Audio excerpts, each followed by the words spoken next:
I know you kind of made things from a very young age. In your book, you kind of talk a lot uh, about fixing bikes. You talk about suits of armor that you had built with like a trillion rivets, Yeah. which is pretty great. You talk about your time spent around Tisch. I wonder, like, what was the first thing that you could look at and say, like, this is something I made? And was there anyone in particular that was kind of pushing you in that direction, or is it just something that you ended up doing?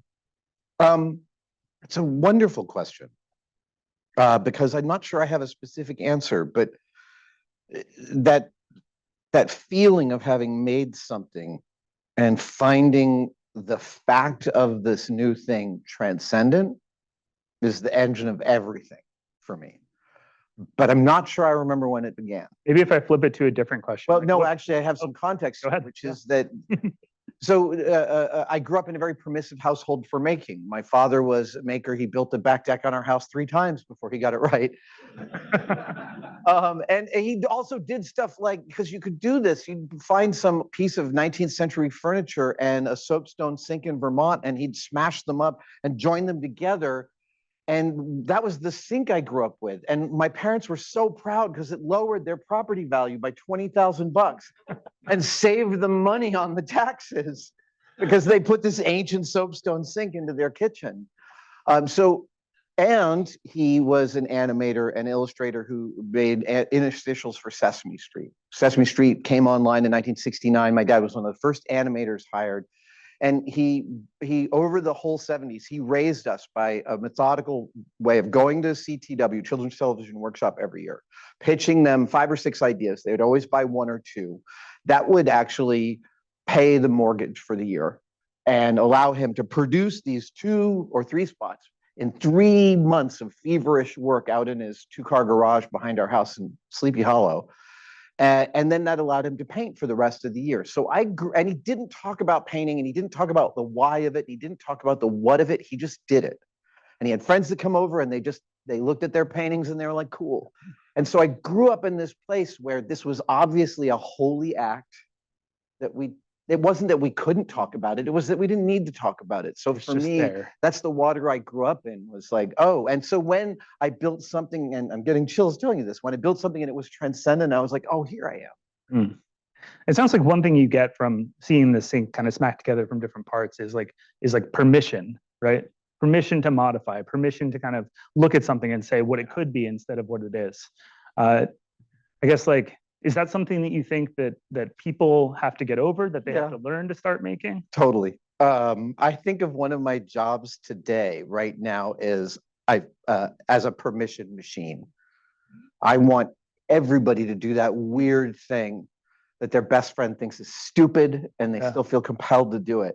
I have gotten so much out of resisting those naysayers in my life, and I have to say, I do a lot of pop culture cons. I sign autographs and take pictures with fans of 8 to 10 times a year around the country and around the world. And you just got back from Houston, right? Yeah, I did, at Houston Comic Palooza.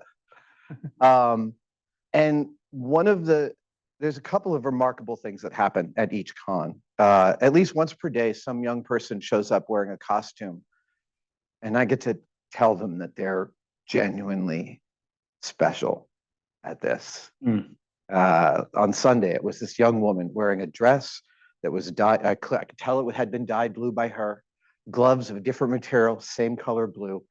I know right away how hard she fought for that to occur.